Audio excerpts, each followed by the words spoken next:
Alright, so I have the privilege of doing a Siyum on Masechet Tanit.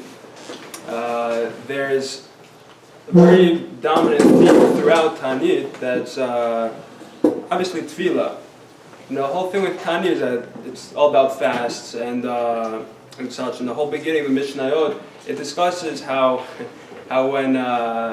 when there was no rain, the fast that we had to endure, and we instituted the Rabbanim, and really just how when all these calamities occurred, we would all put everything in Hashem's hands, and then that's how we would get past all these difficulties in our heritage. So it was very interesting because back then it just seemed like they would institute these fasts, all these taniyot, and they just knew that this was the solution to all their problems. You know, it was such a direct connection to Hashem. It's the same thing that really should be applicable today. It's just that there's so much external distractions that don't let us, I guess, feel that same connection. But in reality, nothing changed. It's still the same world. It's just more things were added. So it was interesting. I was in even Minyan this morning, and I was thinking about it. You know, just like a few things to even discuss. And when you look around in a Minyan, everyone's there. You see like tons of people, all say wearing tefillin and talit, and we could think of it like two ways. Like either we all have our individual tefillot, but at the same time, I was thinking to myself, you know, say we're all saying Aleinu, and how we're ending off Aleinu, you know, Bayom Hahu Yeh Hashem Echad Shema Echad. You know, Hashem's going to be one, and that's it. He's going to be, you know, in unity. Yeah. Exactly. It's completion. But now we're all saying that same thought together. So just, are we thinking of it like we're individuals or as you're a group? You know, and I was thinking, if you're saying it as a group, it's a very powerful thing. You know, so many people saying it all, and you look, Shemona Esrei, everyone's standing there facing the same direction. If you look at it from the back, you just see a bunch of like white hooded people, just like praying in just concentrating so discreetly in front of us. You know, praying towards Heichal, and it was just very crazy thought. So it discusses a little later in the Gemara, a little past the beginning, how Rav Oshia, he said how water, wine, and milk, and these are very essential things in our lives, are all preserved in very inferior vessels. You know, it's all earthenware. So, and he made a point how so too the Torah. You know, the Torah is supposed to be, it can only be best, I guess, internalized by someone that's very humble. And so too, it's like they're more discreet. You know, they're not out there showing themselves off. And there's a story with Rabbi Yeshua ben Chananya, how he was known that he was a very, very smart man. So the daughter of the Caesar came to Rabbi Yeshua ben Chananya, and she said, you know, how is there such amazing Torah stored in such an ugly vessel? You know, so he was shocked. Obviously, he heard this, and he said, now look at your father. He's the king. Does he put his wine in earthenware vessels? You know, he puts the wine in his royalty. He stores it in earthenware vessels, which are also the lowest form of I guess, concealing these beverages. You know, it's such a it's like the wine is worth so much. Why is he putting it in this? It's like it's coming from the ground. You know, so he should put it. So she asked, what else should I put it in? So he said, you know, so why don't you go put it in gold or silver? So what happens? So she tells her father the whole situation, and he's like, okay, you know, why not? You know, I guess he's right. He's a smart guy. So he switches the wine. He puts it in gold and silver, and what happens? The wine turns to vinegar, and it gets spoiled. The most expensive wine. So you know, obviously everyone's pretty upset. Right? It takes a long time to make good wine. You know, it's all big, I guess, tragedy going on in the palace. So they come back to him and say, why'd you tell her to do this? You know, you knew it was going to get ruined. Why'd you do this? So what he answered, he said, so the same way what she said to me, I said it back to her. You know, the same way she said, how could such Torah, something so amazing, and so I guess on such a high level, such a lofty level, and holy, be stored in such an ugly vessel? It's the same thing with the wine. You see, when you put it in something nice, it gets ruined. So there's a question posed, but there are also beautiful people that learn Torah. You know, so what about them? You know, why does it always have to be ugly? So he replied, you know, if they were ugly, they would be even smarter. Exactly. So it's just, very interesting how it's the focus on the externality that can take away from the whole purpose and the whole function of the most important aspects of what you're doing. So, so basically, a lot later in the Gemara, there's two scenarios with Rabbi Eliezer. The first one is that there's a whole institution of fast when something bad would happen. First, the whole community would do 3 fasts, and then if it didn't work and the rain wouldn't come yet, then I guess side note that this was all if they weren't receiving rain, because back then if you didn't have rain, you didn't have food, everyone dies. So 3 fasts would get instituted if they saw there was a shortage coming. And then if that didn't work, another 3 fasts. And if that didn't work, another 7 fasts. So it happened that after these 13 fasts, there was still no rain. So what happened, there's a story with Rabbi Eliezer. So everyone left the shul and they saw that their tefillot weren't answered. So he screams out to the whole kal, he said, have you prepared graves for yourselves? You see, we're all going to die. Have you prepared graves for yourselves? You might as well. You see, we're not getting rain, we're all going to die. So everyone bursts out and starts crying intensely in tefillah. And then what happens, the rain falls. So what's the whole lesson? It's the emotion in our tefillah, that's what's the most important thing. That's what's the factor that makes Hashem take it from the level of just being words to being put into action and Hashem really listening. Like Hashem listens no matter what. We daven, Hashem's listening, but at the same time, the emotion, well, what are you doing it for? You're going there just for fun, you get to see your friends, or you're going there for a purpose, you're going there for a function. So that was a very interesting piece of the Gemara. And then there was a second occurrence, how Rabbi Akiva, basically when Rabbi Eliezer would pray for the rain, we see rain didn't come, but when Rabbi Akiva would pray for it on behalf of Am Yisrael, the rain would come.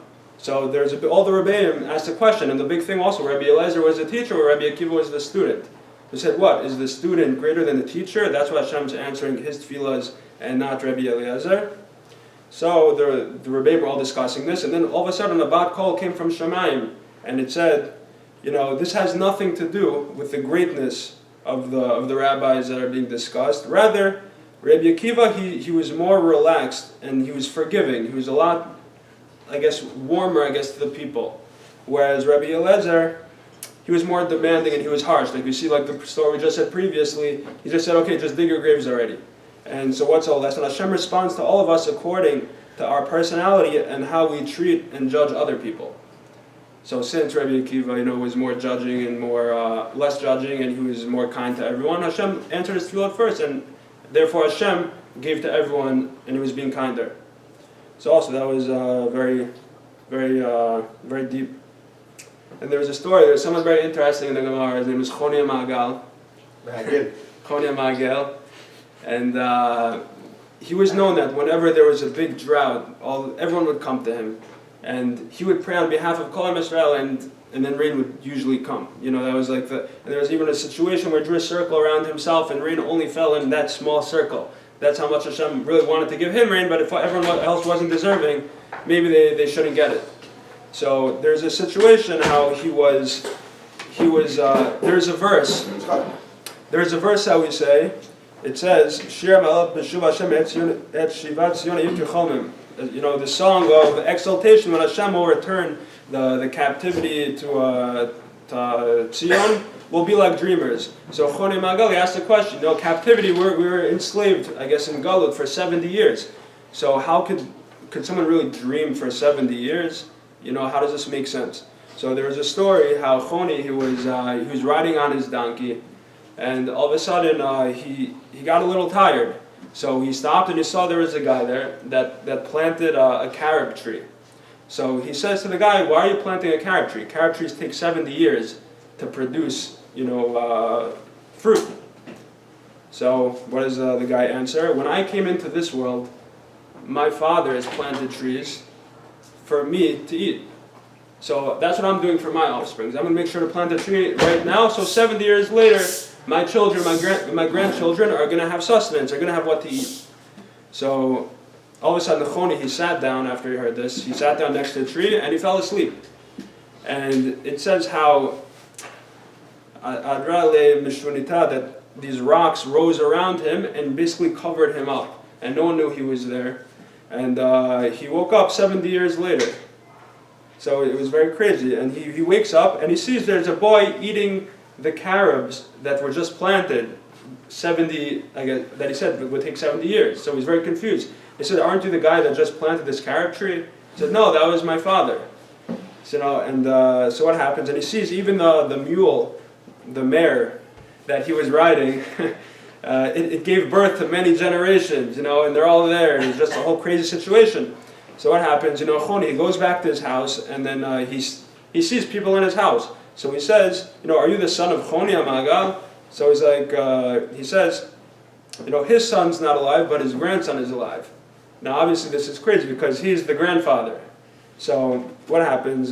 He said, I'm Choni Amagal, but no one believed him. So he went to the Beit Medrash, and he sees people there, and he says, and the rabbis say, it's crazy, it feels like Choni Amagal is a very big tzaddik back in the day. So everyone would get answers when he was there. He would know how to answer his questions in just difficult situations. So he walked in, and then he just hears the rabbi say, it just feels like Choni Amagal is back here. Like, I don't understand, this is crazy. And they started understanding what they couldn't previously understand.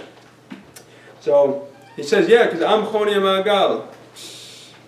He says, I'm Choni Amagal. So they're like, no, you're not. He died 70 years ago. So all of a sudden, he goes and he starts praying and really just davening so hard that he basically just dies. And it was just a very crazy situation. The whole lesson was o chavruta o matuta. If you don't have companionship, you might as well have death. And that's how important it is for you to have like a good chavra that's really gonna be there and support you, and you help each other out. And it's just crazy. That's what happened with Choni, who was the most beloved person in Am Yisrael, and was able to solve the most difficult of situations. And no one believed him, and there's no point of living. If no one was there and that was going to believe that you are who you are, you lost your identity and no one believes you anymore, it's crazy. So then towards the end of the Gemara, we start getting to the destruction of the Beit HaMikdash. And there's a lot of discussion on what happens on Tisha B'Av and Shabbat Asar Tammuz and all these bad dates. And it was just, there's a lot going on there. So what happens? Then we get all of a sudden we transition to Tu B'Av. We go from a sad day and it turns to a nice and happy day. And it says what happened on Tu B'Av. It says how all the women of Am Yisrael that weren't married, they would come out in white clothing, and they would all trade each other's clothing. So the girls that were poor wouldn't be embarrassed that they didn't have. So really no one knew whose is whose, and so you wouldn't think that someone doesn't have, because everyone has something that's not theirs. So it was very interesting. So what happened there, each of them would say really like their strengths. Like, say for instance, there were girls, say, that weren't so pretty. So they'd say, well, why are you stressing my looks?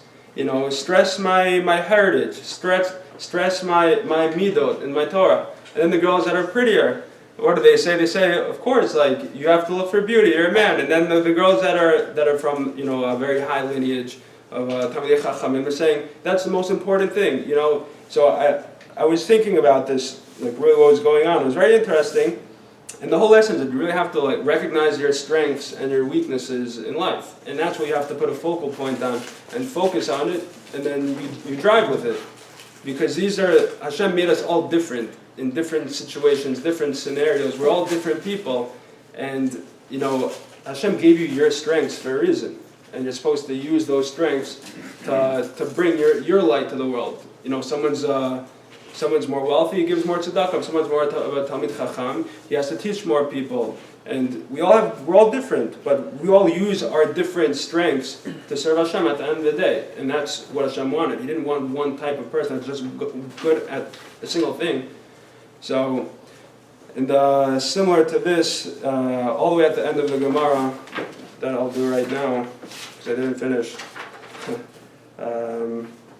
It says, we get to this situation right after discussing all the calamities that befell Am Yisrael towards the end of, the destruction of Yerushalayim, Beitar getting conquered, the death of big Rabbanim, all these terrible things happening. Now we finally get to a little something different. It says, okay, we passed that. Tana Rabbanan, the rabbis taught in the Braita that what did the beautiful ones among the, okay, we already said that. So they say, okay, pay attention to beauty. Okay, Amar Ula Bira'a Amar Rabbi Elazar. Ula Bira'a said in the name of Rabbi Elazar, Atira Kadosh Baruch Hu Asot Machol Tzadikim. In the future, Hashem will make a circle of tzadikim. V'hu yoshev b'neim began Eden, and Hashem is going to sit amongst all the tzadikim in the middle of the circle in Gan Eden. So v'kol echad v'echad mar'eh be'etzva'o, and each and every one of the tzadikim that are surrounding Hashem, we're all going to be pointing. Everyone's going to be pointing at Hashem. So there's, it's just a crazy. You can't even picture it. Shene'amar. V'amar bayom ahu ineh Eloheinu zeh kivinu lo v'yoshiyenu zeh Hashem kivinu lo nagilev nismecha b'shuato. He shall say on that day, behold, this is Hashem. We hope to find Him, and He saved us. This is Hashem, to whom we have always hoped, and we put all our efforts and hope in. Let us exalt Him and be glad in His salvation. And there's just like one last thing on that last part that everyone's going to be in a circle and pointing at Hashem. And it says, I was looking up a few explanations, like what does this mean? So Rabbeinu Bechaye says that the circle, that everyone in the circle around Hashem symbolizes that this is something with no end. Circles don't have an end point. They just keep on going around and around and around and around. And so too, that's the endless goodness that all the tzaddikim are going to merit in Olam Haba, that there's no end to it. And it's like something here, we can't fathom this because we're used to measures in life. But this is just infinite, and it's just a circle of goodness. And then Al-Sheikh says, he discusses the pointing. Why is everyone pointing at Hashem? The pointing symbolizes that in the future, we'll all have a prophecy, basically. We're all going to be like prophets. And we're going to be able to point to Hashem, having a deeper understanding of the Torah, and understand all the real deep secrets that we just can't understand because there's so much external things that take away from our true understanding of what the Torah really is.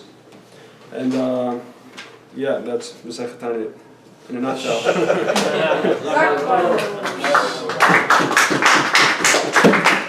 Hadran alach Masechet Tanit v'Hadran alan. Datan alach Masechet Tanit v'Datach alan. Lo nitnashe minach Masechet Tanit v'la titnashe minan la be'alma adin v'lo be'alma date. Yirtzah milfanecha Adonai v'yavotinu shetehei toratcha umanutenu ba'alam hazeh utehei imanu la'alam haba. Chanina bar Papa, Rami bar Papa, Nachman bar Papa, Achai bar Papa, Abba Mari bar Papa, Rafram bar Papa, Rachish bar Papa, Surchav bar Papa, Ada bar Papa, Daru